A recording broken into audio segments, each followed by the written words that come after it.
Assalamualaikum warahmatullahi wabarakatuh. Di sini kami akan melakukan sesi diskusi terkait mata kuliah jurusan manajemen dalam materi tribologi dan demografi. Sebelumnya perkenalkan saya Muhammad Rama, NPM 20222103. Saya Ferdian Gita dengan NPM 2042221108. Saya Syatul Zahra dengan NPM 2042221036. Nama saya Nadia Gamarisa dengan NPM 2042221066.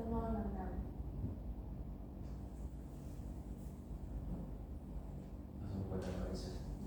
Oke, untuk memulai diskusi kali ini, saya akan bertanya dulu pada Rama. Jadi,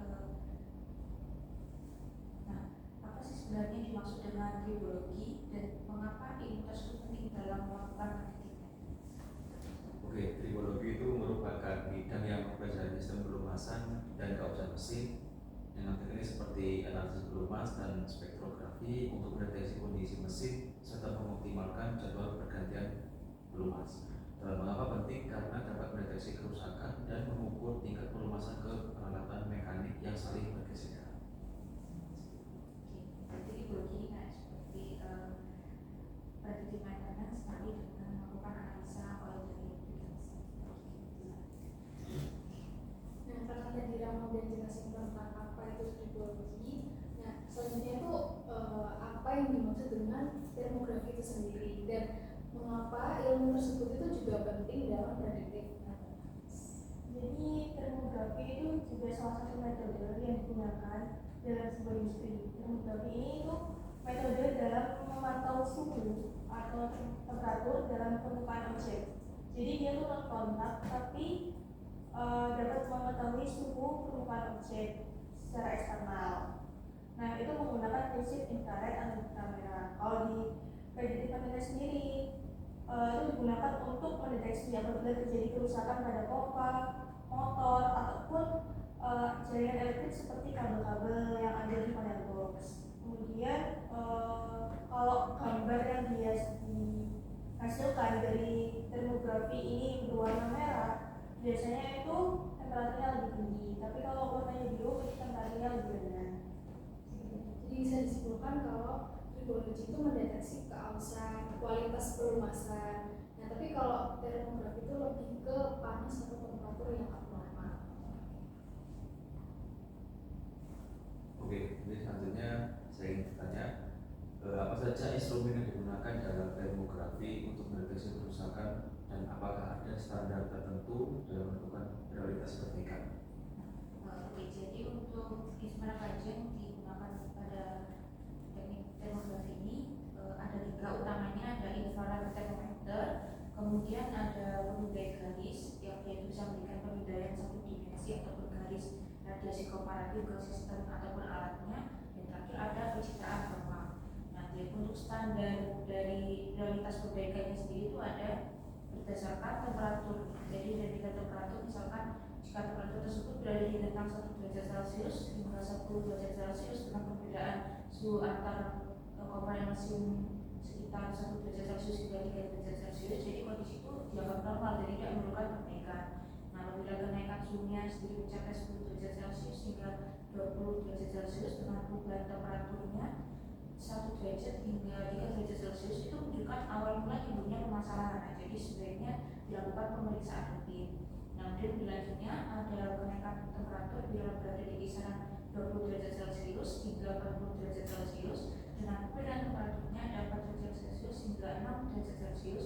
Itu menandakan tahap pertama dari overheating yang memerlukan pemantauan lebih lanjut.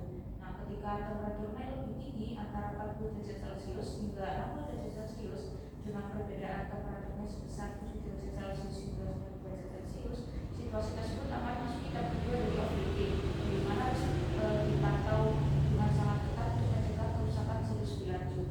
Nah, dan selanjutnya itu ada jika temperatur komponen meningkat hingga 60 derajat Celcius hingga 80 derajat Celcius dengan perbedaan temperatur sebesar 10 derajat Celcius hingga 14 derajat Celcius, nah kondisi tersebut sudah tergolong overheating berlebihan dan tindakan perbaikan harus dilakukan segera mungkin. Dan yang terakhir, apabila temperatur melonjak lebih dari 80 derajat Celcius dengan perbedaan temperaturnya minimal 15 derajat Celcius dan seterusnya, maka situasi tersebut sudah dikategorikan sebagai overheating akut yang memerlukan perbaikan segera dan juga mendesak untuk mencegah kegagalan sistem ataupun berangsur seperti itu.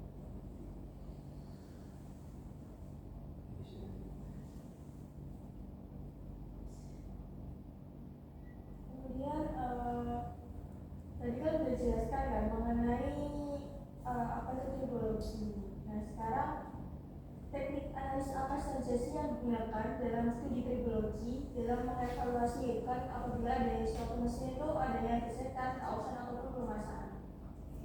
Jadi tadi udah dijelasin sama Rama terkait pengertian tribologi sendiri, dan dalam tribologi itu ada 4 teknik analisis. Yang pertama itu adalah lubricating oil analysis. Situ menilai kondisi oli yang digunakan dalam mesin. Jadi olinya itu dari hasil analisis itu bisa diketahui apakah oli ini tuh masih layak atau masih mampu melindungi komponen atau perlu diganti. Nah yang kedua itu ada analisis partikel keausan. Metode ini tuh memfokuskan pada analisis bentuk, ukuran, dan jumlah partikel logam dalam oli pelumas. Dengan mempelajari karakteristiknya, itu bisa memprediksi kemungkinan kerusakan pada mesin. Yang ketiga itu ada ferrografi, di mana metode ini tuh yang metode pemisahan partikel menggunakan medan magnet khusus untuk partikel logam ferromagnetik. Nah teknik ini tuh mampu menganalisis partikel yang berukuran besar hingga 100 mikron yang sering tidak terdeteksi oleh spektrografi. Nah spektrografi ini adalah teknik yang terakhir. Itu digunakan untuk mengukur kandungan elemen logam dalam oli, baik itu dari zat aktif, kontaminan, maupun logam halus. Nah teknik ini tuh efektif mendeteksi partikel logam kecil kurang dari 10 mikron yang bisa menunjukkan proses keausan ini. Berarti tadi terdapat 4 teknik ya yang digunakan. Yang pertama itu adalah lubricating oil analysis untuk mendeteksi kondisi oli, jumlah oli. Kemudian yang kedua ada analisis partikel keausan, itu untuk mendeteksi bentuk, warna, dan ukuran. Kemudian ada ferrografi untuk metode pemisahan menggunakan medan magnet. Terus ada spektrografi untuk mengukur kandungan adanya logam atau tidak dalam suatu oli ataupun lainnya.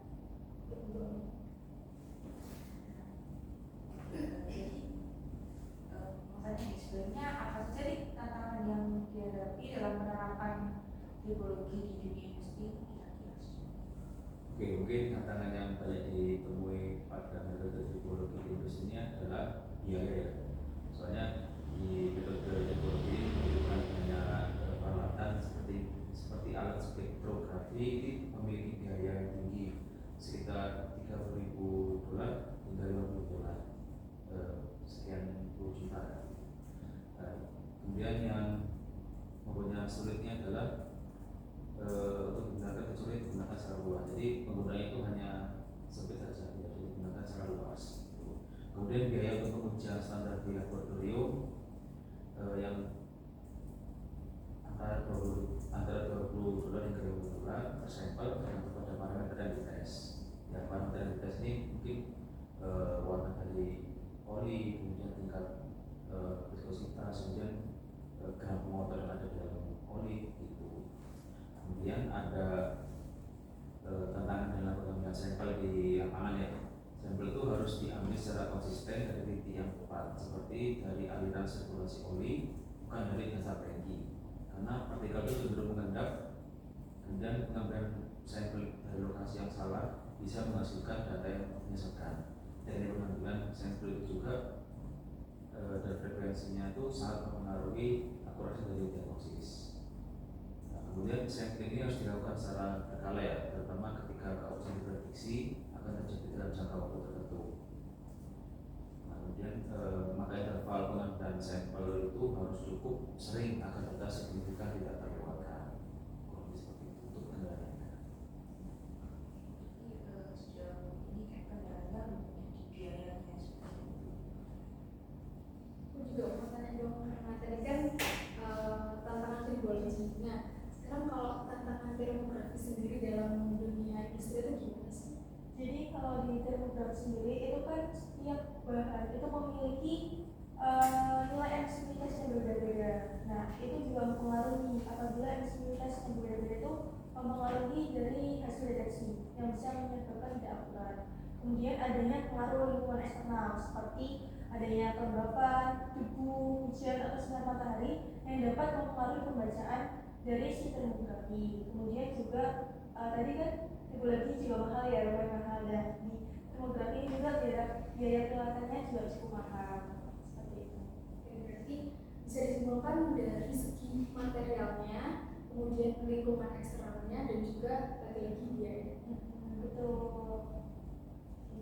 Terus tadi Muhammad juga menyebutkan mengenai teknik analisis kan. Sekarang aku mau tanya mengenai tantangan di tribologi ini cukup besar kan ya apabila dilakukan secara rutin di industri. Nah, kira-kira kapan sih waktu yang tepat untuk melakukan tribologi ini bisa di dalam satu sistem ataupun satu mesin gitu lah? Karena tantangannya itu yang paling besar itu terkait biaya, maka dari itu efisiensinya itu harus selama fase perencanaan. Dan itu fase perencanaan itu meliputi kayak pemilihan material juga, desain permukaan, dan juga kira-kira perluasan apa yang sesuai agar gesekan atau keausan itu bisa diminimalkan sejak awal. Nah, selain itu juga ada secara rutin dalam program predictive maintenance itu bisa diterapkan, tribologi itu bisa diterapkan secara berkala. Misalnya melalui yaitu tadi teknik analisisnya, ada analisis polikolumas, kemudian ada analisis partikel keausan, spektrografi, dan juga virografi. Berarti harus ditetapkan dulu di tahap rancangan, kemudian dilakukan predictive maintenance. Oke, mungkin aku mau tanya ke Aisyah ya, terkait demografi. Sebelumnya kan udah aku bilang terkait peralatan untuk melakukan tribologi ya. Apa saja sih peralatan yang perlu dideteksi menggunakan termografi? Kan tadi katanya termografi itu hanya di permukaan luar saja, hanya di surface-nya saja. Nah, itu apa sih?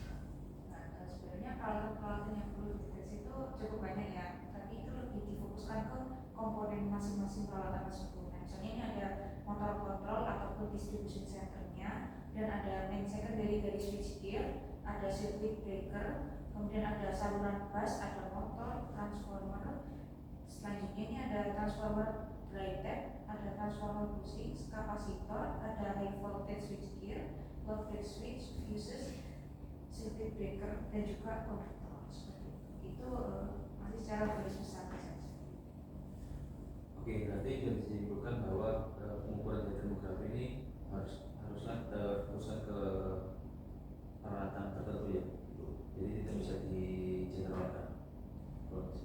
Ya, seperti sebenarnya itu untuk mendeteksi lebih lanjut kerusakan yang berada di bagian dalam, karena komponen-komponen yang sudah saya sebutkan tadi itu kayak rupanya tuh nggak cuma di permukaan komponen doang, tapi itu juga bisa dari dalamnya, karena termografi ini nggak hanya mendeteksi kerusakan mekanikal, tapi juga mendeteksi kerusakan elektrikalnya juga, seperti itu.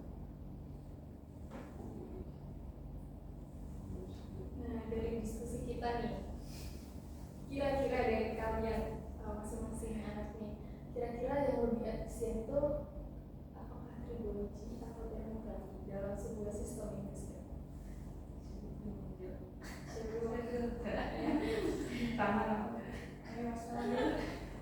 Oke, mana yang kira-kira lebih efisien ya antara termografi dan tribologi?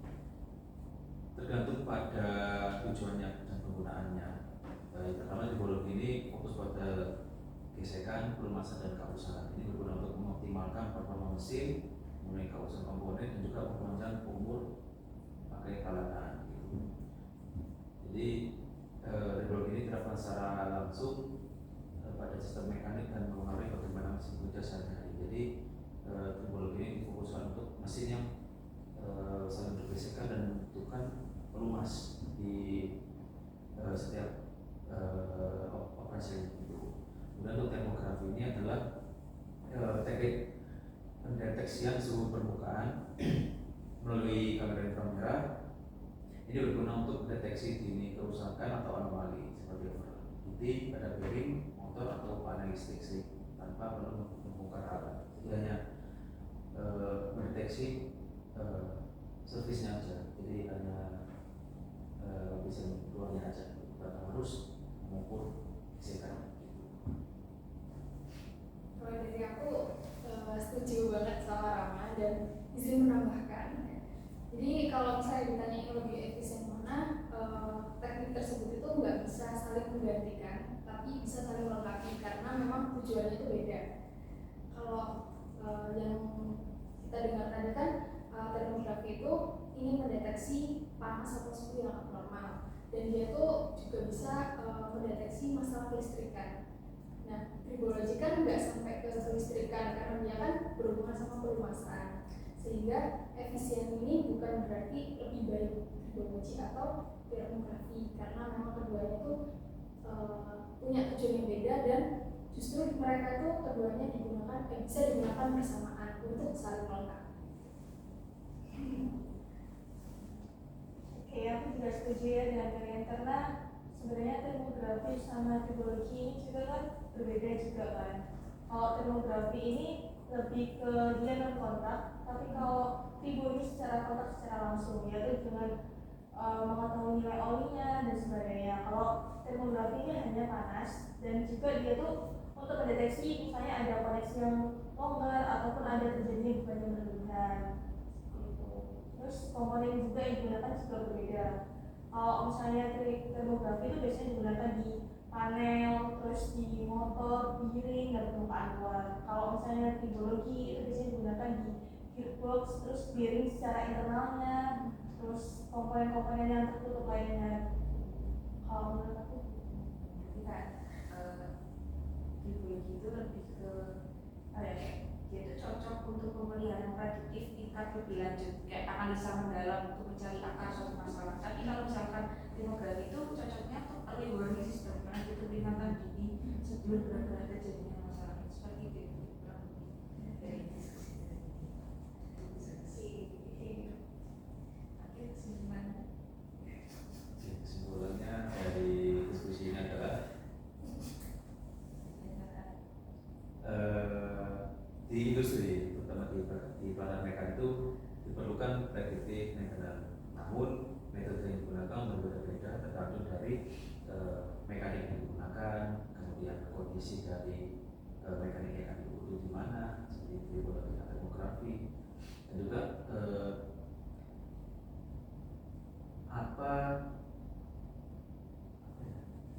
kayak action yang akan diambil ketika selesai melakukan demografi dan teknologi ini gitu, untuk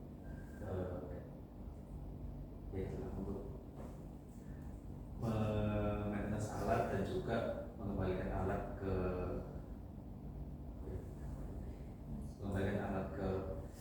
performa terbaiknya begitu. Oke. Dari itu cukup.